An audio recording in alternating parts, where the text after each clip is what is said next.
అలానే విజయశ్రావు ప్యారిస్లో 26 దేశాల ప్రతినిధులతో కలిసి జెలెన్స్కీ ఒక సమావేశాన్ని ఏర్పాటు చేసుకున్నారు. ఆ సమావేశంలో పార్టిసిపేట్ చేశారు జెలెన్స్కీ. దీని వెనుక అమెరికా అధ్యక్షుడు ట్రంప్ ఉన్నారు. ఈ విషయాన్ని తెలుసుకున్నటువంటి రష్యా అధ్యక్షుడు పుతిన్ సీరియస్ వార్నింగ్ ఇచ్చారు అమెరికాకి. కౌంట్ డౌన్ స్టార్ట్ అయింది అని చెప్పి.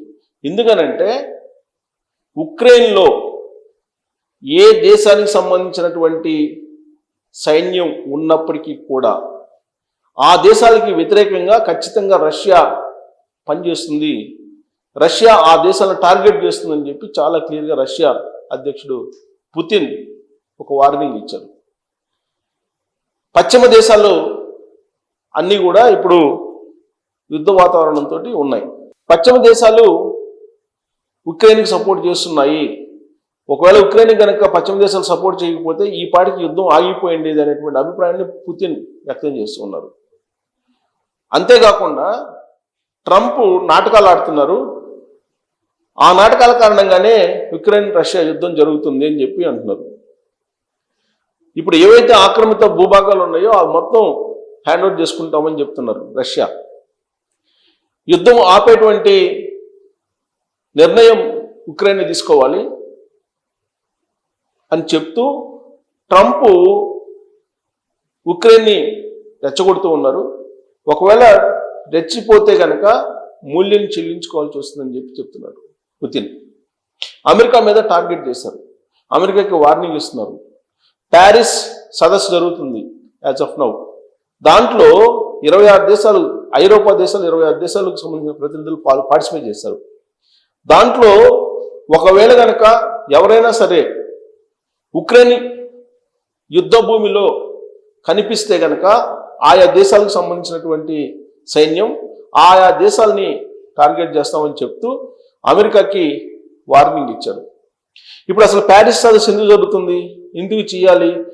ఇప్పుడు ఉక్రెయిన్ అధ్యక్షుడు జెలెన్స్కీ అక్కడికి వెళ్ళి ఏం చేస్తారు? ఐరోపా దేశాల ప్రతినిధులతోటి అసలు పశ్చిమ దేశాల సపోర్టు ఇప్పుడు ఉక్రెయిన్కి ఉంది. మరి ఇవన్నీ కూడా ఎందుకు కూడగట్టుకుంటున్నారంటే ట్రంప్ వ్యూహంలో భాగంగా ఇవన్నీ కూడగట్టుకుంటున్నారు అని. సో దీంతో ఇప్పుడు పుతిన్ ఆగ్రహం వ్యక్తం చేస్తున్నారు. ఇప్పటికే పుతిన్ అమెరికా మీద టార్గెట్ చేశారు. అమెరికా ఎప్పుడు లేచిపోతుందో తెలియనటువంటి పరిస్థితి. ఎందుకంటే అమెరికా మీద టార్గెట్ చేస్తున్నారు, అణ్వాయుధాలతోటి టార్గెట్ చేస్తున్నారు అని చెప్పి తెలుస్తుంది అంతర్జాతీయ మీడియాలో వస్తున్న న్యూస్ ప్రకారం. రష్యా, చైనా, ఉత్తర కొరియా ఇవి కొన్ని అణ్వాయుధ స్థావరాలతోటి టార్గెట్ చేస్తుంది అమెరికాని. అందుకే అమెరికా అధ్యక్షుడు ట్రంప్ అమెరికా సైన్యాన్ని యుద్ధానికి సిద్ధం కావాలి, ఇక నుంచి అది రక్షణ శాఖ కాదు యుద్ధ శాఖ అని చెప్పి ఆయన చెప్తూ ఉన్నారు. ట్రంప్ తీసుకుంటున్నటువంటి నిర్ణయాలు ప్రపంచవ్యాప్తంగా గందరగోళాన్ని సృష్టిస్తూ ఉన్నాయి. ఒకవైపు భారతదేశాన్ని ఆయన టార్గెట్ చేస్తూ ఉన్నారు. భారతదేశంతో సంబంధాలు తీగిపోయాయని చెప్తున్నారు. భారతదేశం చైనాతోటి కలిసింది. చైనా, భారతదేశం, రష్యా 3 కలిసి కుట్ర పడుతున్నాయి అమెరికా మీద అని ఆయన ఆందోళన చెందుతూ ఉన్నారు. నరేంద్ర మోడీ గారు చాలా వ్యూహాత్మకంగా ఇప్పుడున్నటువంటి పరిస్థితులు వ్యవహరిస్తున్నారు. రష్యాకి అజిత్ దోవల్ గారిని పంపించారు, జాతీయ భద్రతా సలహాదారు.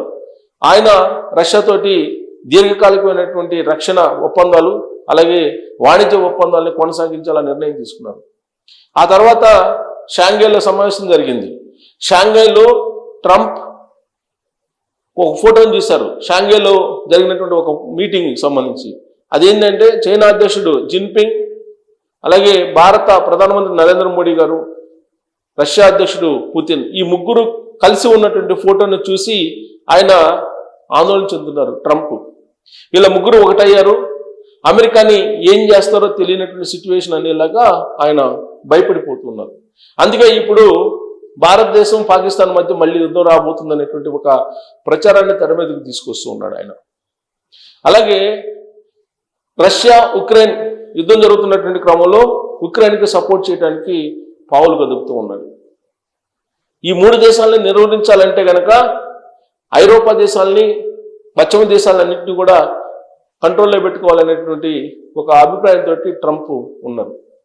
అసలు యాక్చువల్గా అలస్కాలో ట్రంప్, పుతిన్ భేటీ అయినప్పుడే పశ్చిమ దేశాలు వ్యతిరేకించాయి.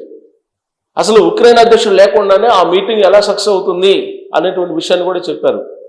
కానీ రష్యా అధ్యక్షుడు పుతిన్తో నేను మాట్లాడతాను, యుద్ధాన్ని ఆపేస్తానని చెప్పి ట్రంప్ ప్రగల్భాలు పలికారు. అది సాధ్యం కాలేదు. దానికి కారణం ఏంటి? పుతిన్ పెట్టేటువంటి ప్రతిపాదనల్ని ఒప్పుకోదు ఉక్రెయిన్ పెట్టేటువంటి ప్రతిపాదనల్ని రష్యా ఒప్పుకోదు. సో ఇలాంటి పరిస్థితుల్లో యుద్ధం ఆగిపోవడం అనేది అసంభవం, జరిగేటువంటి పని కాదు. నాటో దళాలను దింపాలనేటువంటి ఒక ఆలోచన ఇప్పుడు అమెరికా అధ్యక్షుడు ట్రంప్ చేస్తున్నారు. ఈ నాటో దళాలు దిగితే గనక ఏ దళాలు దిగుతున్నాయో వాటన్నింటిని గుర్తించి ఏరి పారేస్తామని చెప్పి పుతిన్ చెప్తూ ఉన్నారు. ఇలాంటి పరిస్థితుల్లో అగ్రదేశాల మధ్య యుద్ధం వచ్చేటువంటి అవకాశం ఉందా అనేటువంటి ఒక చర్చ అంతర్జాతీయంగా జరుగుతుంది. థర్డ్ వరల్డ్ వార్ షురూ కాబోతుందా, థర్డ్ వరల్డ్ వార్ రాబోతుందా అనేటువంటి ఒక చర్చ తీవ్రంగా నడుస్తుంది ఇప్పుడు అంతర్జాతీయంగా. ఒకవైపు ట్రేడ్ వార్, ఇంకొక వైపు ఆయా దేశాల మధ్య సరిహద్దుల్లో ఉండేటువంటి వార్, ఉక్రెయిన్కి రష్యాకి మధ్య జరుగుతున్నటువంటి వార్ దాంట్లో భాగమే. మరోవైపు ట్రంప్ ఏమో తనకి నోబెల్ శాంతి బహుమతి కావాలని చెప్పి కోరుకుంటున్నారు. 7 యుద్ధాలను ఆపేశానని చెప్పి శుక్రవారం జరిగినటువంటి టెక్ దిగ్గజాల సీఈఓలో సమావేశంలో చెప్పారు ఆయన. 7 యుద్ధాలను ఆపేశానని చెప్పి దానికి అదనంగా ఇంకోటి కూడా చెప్పారు, ఒక్కొక్కరు $15 నాకు ఇవ్వండి, నేను మిమ్మల్ని అందరిని స్వర్గానికి తీసుకెళ్తానని చెప్పి చెప్తున్నాడు. దాని మీద అసలు మెంటల్ స్థితి ఏంటి ట్రంప్ది అనేటువంటి చర్చ ఇప్పుడు ప్రపంచంలో బయలుదేరింది. ఈ మధ్యకాలంలో తాను స్వర్గానికి వెళ్తున్నాను, స్వర్గానికి బాటలు వేసుకుంటున్నానని చెప్పాడు ఆయన. ఎలా అని అంటే రష్యా ఉక్రెయిన్ యుద్ధాన్ని కనుక ఆపితే నేను స్వర్గానికి వెళ్ళినట్టయినా, స్వర్గానికి వెళ్ళడానికి నేను మెట్లను కట్టుకుంటున్నాను అని చెప్తున్నాడు. ఇప్పుడు 6 యుద్ధాలను ఆపేశారన్నాడు. ఇంకో రోజేమో 7 యుద్ధాలను ఆపేశారన్నారు. ఇప్పుడు ఆయన కాదు కొన్ని యుద్ధాలను ఆపేశారని చెప్పి నిన్న సీఓలకు చెప్పారట. మరి ఆ సంఖ్య 6, 7 మరి ఎన్ని యుద్ధాలను ఆపేశారో ఆయనకే తెలియాలి. రోజుకు రకంగా మాట్లాడుతూ ఉన్నారు ఆయన. ఒకసారి ఏమో చైనాకి సపోర్ట్ చేస్తుంది భారత్, చేజారిపోయింది, మన చేజారిపోయింది అని చెప్పి ఒకసారి అంటారు. లేదు ఇప్పటికి కూడా చేజారిపోలేదు, మన నెగోషియేషన్ జరుపుదామని చెప్పేసి ఇంకోసారి అంటాడు. ఇలా రకరకాలుగా ట్రంప్ మాట్లాడుతూ ఉన్నారు. ఇలాంటి పరిస్థితుల్లో పుతిన్ చాలా సీరియస్ వార్నింగ్ ఇచ్చారు. ఎప్పుడైతే షాంఘై సమావేశం ముగిసిందో ఆ తర్వాత నుంచి పుతిన్ యొక్క వైఖరి మారిపోయింది. పూర్తిగా అమెరికాని టార్గెట్ చేశారు. అందుకే క్షణం భయంతో ట్రంప్ గడుపుతూ ఉన్నాడు. అమెరికా అల్లకొల్లాలం అవుతుంది. అమెరికాలో ఉండేటువంటి పరిస్థితి ఆర్థికంగా సంక్షోభంలోకి వెళ్ళిపోతుంది. అక్కడ ఉండేటువంటి ప్రజలు కొనుగోలు శక్తి తగ్గిపోతుంది. అక్కడ ఉండేటువంటి వస్తువుల ధరలు పెరిగిపోయాయి. అక్కడ ఉండేటువంటి నిరుద్యోగత పెరిగిపోయింది. అమెరికాలో ఉండేటువంటి డాలర్ అంతర్జాతీయ మార్కెట్లో బలహీనపడుతుంది. ఇవన్నీ కూడా ప్రతికూలమైనటువంటి అంశాలు అమెరికాకి. వీటితో పాటు శత్రు దేశాలు ఎప్పుడు యుద్ధం చేస్తాయో తెలియనటువంటి సిచ్యువేషన్లో ట్రంప్ నిద్రలేని రాత్రులు గడుపుతున్నారు అనేది అంతర్జాతీయ మీడియాలో వస్తున్నటువంటి న్యూస్. సో ఈ నేపథ్యంలో కౌంట్ డౌన్ స్టార్ట్ అయినట్టయినా అమెరికా మీద, ఏ క్షణమైనా అమెరికా మీద అణ్వాయుధాలు పడేటువంటి అవకాశం ఉందా అనే దాని మీద మీరు కామెంట్ చేయొచ్చు. Thank you.